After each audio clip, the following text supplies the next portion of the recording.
بسم الله الرحمن الرحيم. اللهم صل وسلم وبارك على سيدنا محمد واهل سيدنا محمد. ازيكم يا اخواتي في الله، عاملين ايه؟ حبيت اشكر كل اخواتي اللي تابعوني جداد. يا رب يجعل في ميزان حسناتكم ويبارك لكم ويجعل الفرح قدامكم والسعادة قدامكم.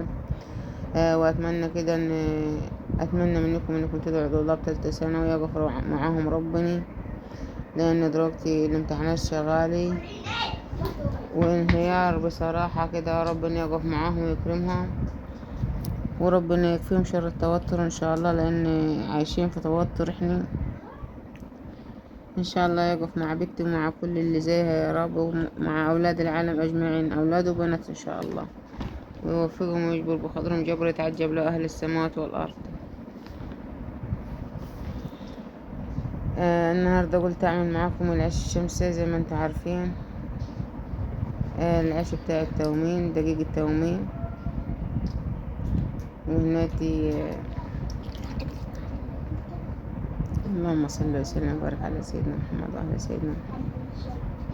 اللهم استرنا فوق الأرض وتحت الأرض يوم العرض عليك يا الله. يا رب كده كل اللي يخش في قناة يشترك في القناة فضلا وليس أمرا ويحط اللايك عشان أكبر بكم ومعاكم إخواتي في الله. وأتمنى كده الفيديو يعجبكم وينول رضاكم. النهاردة قلت أعمل معاكم العيش الشمسي بكل من الألف للياء، يعني من أول كده لأحد الآخر، زي ما علمتهوني أمي ربنا يعفى عنها ويديها الصحة، وزي برضك ما تعلمت من ستي.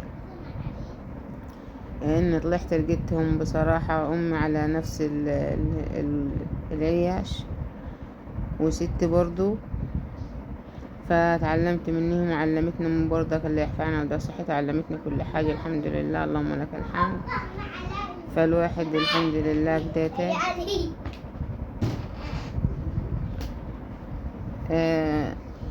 متنسوش تشتركوا في القناة فضلا وليس امرا وتحطوا اللايك عشان اكبر بيكم ومعاكم وندوس على الكل ان شاء الله.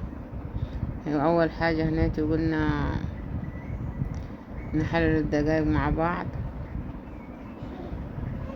هنحللوهم وهمشيكم معاي من اول الفيديو لحد اخر. دلوقتي احنا اول حاجة هنحلل الدقايق. بعد ما نحلل الدقايق هنعمل ايه؟ هنحلل الدقيق عشان ناخد منه خميري، عشان نخمر الخميري، عشان ناخد منه طبق نخمر الخميري.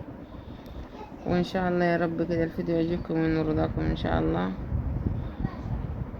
شايفين انا بحلل اللي بالغربال السالك، لان انا موديها عند الطحونة اللي بتحلله وتطلع الردة وحده والدقيق لوحده. فانا هناتي بشهد شهيد ليا، عشان لا قدر الله لو فات لي ولا حاجة منه ولا من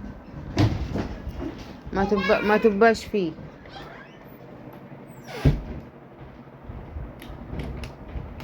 هو مجهز ومحلل وكل حاجة، بس انا محلله بالغربال السلك، لان ما عنديش غربال من اللي هو من المانع ديتي العياش بيقولوا عليه. بس ان شاء الله كده لما انزل وافتكر الغربال هجيب له غربال وهوريهولكم. انا معايا غربالين، واحد مانع واحد فارط. الفارط ما نشاهدوا بيه زي كديتي، والمانع لما تحللي بيدي يمنع، يخلي دقيقة بس تندلي، يمنع السكر ما تندلاش. بس انا ما معيش دلوقتي لانهم اتقطعوا، فمش هينفع ان احلل بيه، لان اللي هحلله منه حلقة نازل في اليمين. ادينا خلصنا حلة الدقيق وجبنا الحوض. في ناس ما تقول عليها حوض وفي ناس ما تقول عليها خميرة حوض. احنا ما نقول عليها حوض، وده خميرة البيري، مش الخميرة الفورية، الخميرة البلد العادية. في الحر يا جماعة ما نكتروش الحدق ولا الخميرة ولا الدقيق، عشان لا قدر الله يكفينا الشر العيش ما يبوظش. هناك لازم الحدق كده نعملوه خالص. لا، في ناس بتنيخوا في شفشف كده او في كوباية مية تنيخوا. انا معني ما بعد ما اخلص من الهني بعجنه، بحط له بط مية واعجنه، وبعد كده ايه اروح مشرباه بالدقيق واحطه في الشنطة وادسه، اخليه ساعتين من برا التلاجة، وبعد كده احطه في التلاجة يقعد معايا لحد الخبزة الجاية. بسم الله ما شاء الله عمران والله اكبر عليا. بألف هنا وشفا علينا وعليكم. هناتي مع بعض من رب الخميري هنربوها ربة زينة زي ما انتوا شفتوا. انا حطيت طبق واحد دقيق عشان ما ينفعش نكتر خمرة في الحار، بس هي البولة كبيرة اصلا، فهنربوه فيها ربة زينة كده ونغطوه. انا هنيت دلوقتي بلمها عشان عاوزة اغطيه.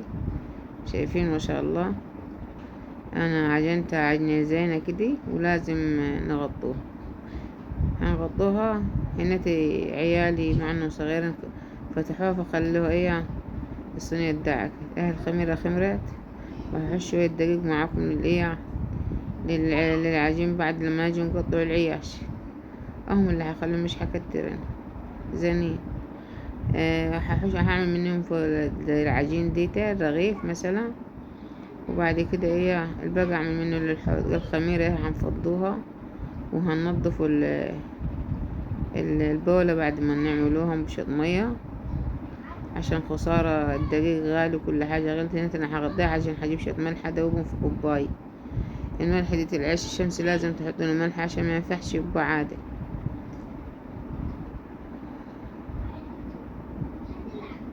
دلوقتي انا هجيب شوية ملح واحطهم في كوباية قزاز وادوبهم معاكم.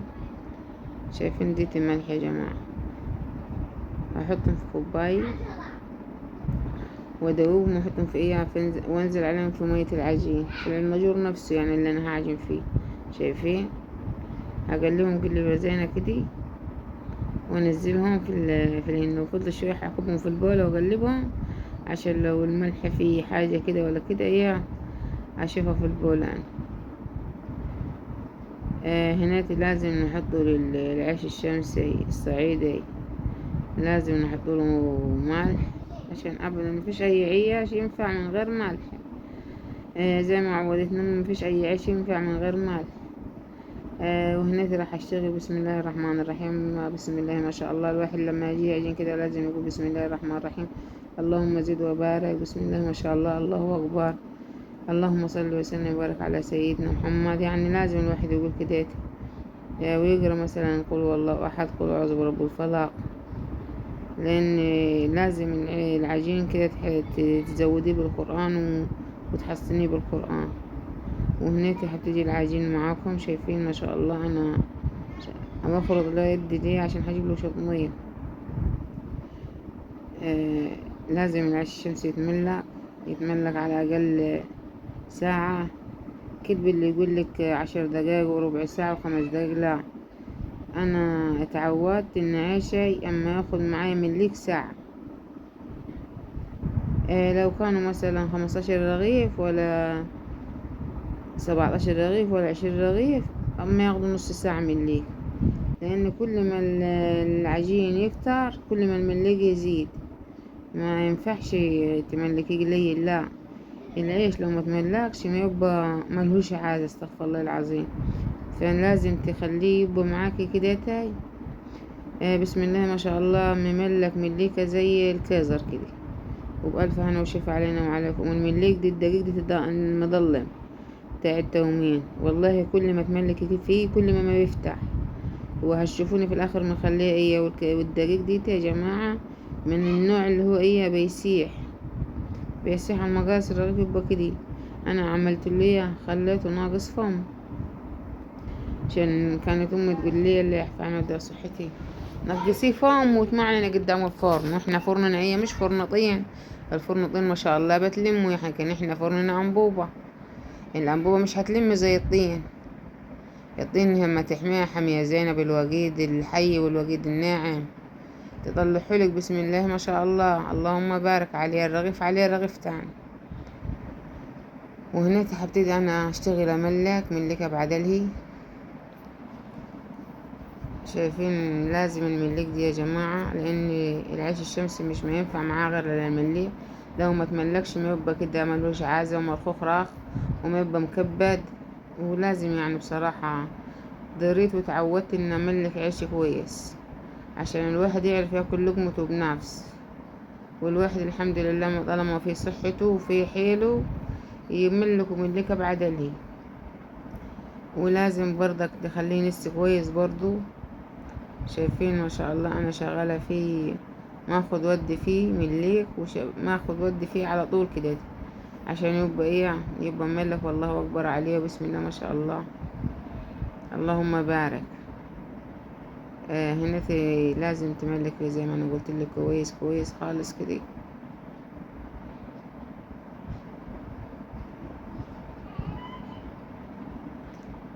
يا رب. اللهم استرنا فوق الارض وتحت الارض ويوم العرض عليك يا الله.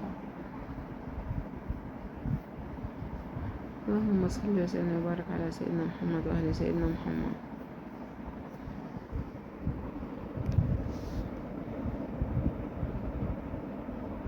انتوا عارفين على كده، هو لسه اصلا ما تملكش معايا حاجه، فانا هقفل الكاميرا واعمل لكم اللي بعدله، وهرجع لكم تاني برضو. مش هقفل غير لما اقول لكم بسم الله ما شاء الله، وانت هتشوفوه بنفسكم.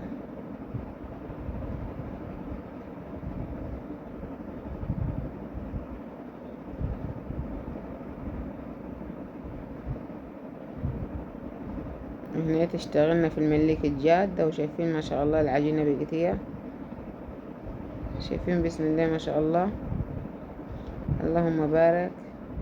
يعني زي ما انا قلت لكم العجين، وخصوصا لما يكون يعني احنا زمان لما كنا قاعدين في بيت عيلي كنا ننزل بالشكارة 30 بها، هي ما نخلوش غير طبق بس، عشان على قد ما هنعمله منه العياش طبق بس الشكارة 30.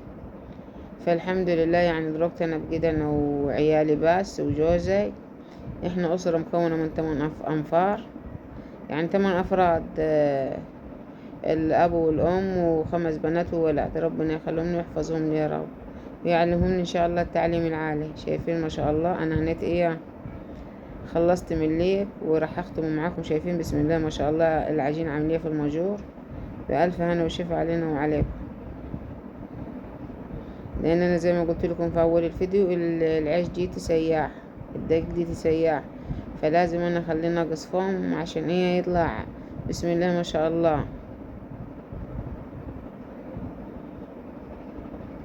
انا اصلا هنيت من العيش مع انه متملك كويس، مش عاوزه اسيبه من يدي، فخلاص على كده الحمد لله ملكته، وهغطيه لحد ما يخمر. انا دلوقتي غطيته، هرحل المقرصات، وبعد ما ارحل المقرصات راح اخش بديتي اشوف ايه اللي وراي عبال ما يخمر. هياخد له ساعة في الماجور ولا ساعة ونص براحته. وهقطع ان شاء الله العجين ديتي. عجنته الساعة 4، انا حاليا الساعة 4 الفجر كنت بعجن.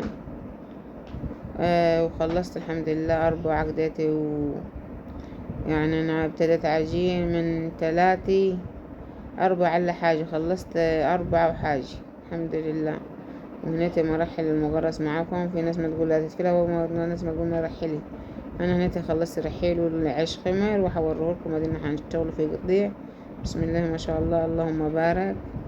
هو على كده ما شاء الله خمر، شايفين.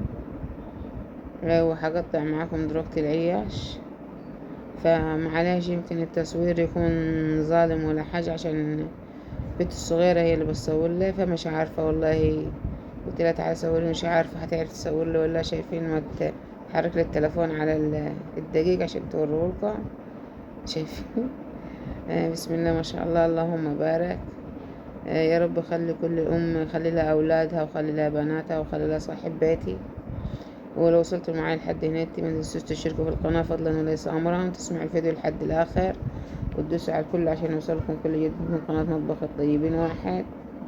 وأتمنى يا رب الفيديو يعجبكم ويرضاكم إن شاء الله وبإذن الله، وتجربوه. ولو جربتوه مش راح تخسروا، لأن العيش الشمسي في الملوخية الخضراء بصراحة ملهوش حل، ولا في البامية الخضراء. البامية البكا في ناس ما تقول على البامية براني، لا احنا عندنا البامية تبقى بامية اللي هي مفروكة من مفراغ.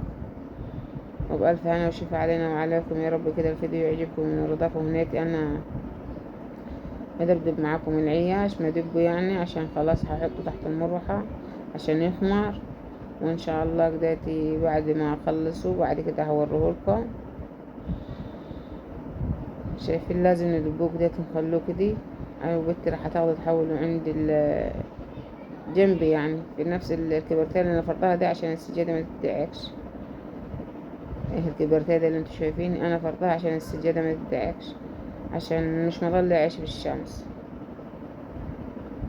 شايفين ما شاء الله. وهناك قربنا نخلص ادينا قطيع بألف هنا وشفا علينا وعليكم، وان شاء الله كده مطرح ما يصير يمري. واتمنى انكم تجربوه وتقولوا رايكم في الكومنتات.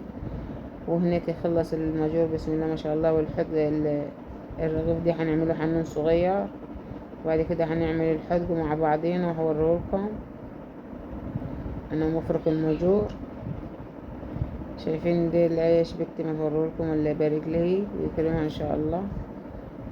واتمنى كده يا رب الفيديو يعجبكم وينول رضاكم ان شاء الله، وتحطوا اللايك وتدوسوا على الكل عشان يوصلكم كل جديد. هناك انا هفرك الحوض. شايفين هنفركه زي كده. لو لقيتيه ناشف حطوا له هبوط ميه، هبوط ميه بحيث انه يبقى حلو كده غير ما يبقاش ناشف معاك. وبعد كده تحطيه في الشنطه تربطيه تسيبيه ساعتين من برا التلاجة، وبعد كده حطيه في التلاجة. وبألف هنا وشفا علينا وعليكم. هناك العيش بعد ما خمره ما شاء الله. يا رب كده الفيديو يعجبكم وينول رضاكم ان شاء الله، وتدوسوا على الكل عشان يوصلكم كل جديد من قناة مطبخ الطيبين واحد. وما تنسوش تشاهدوا قناتي عشان اكبر بكم ومعاكم اخواتي في الله. ولو وصلتوا معايا لحد هناك اقول لكم السلام عليكم ورحمة الله وبركاته. معذرة.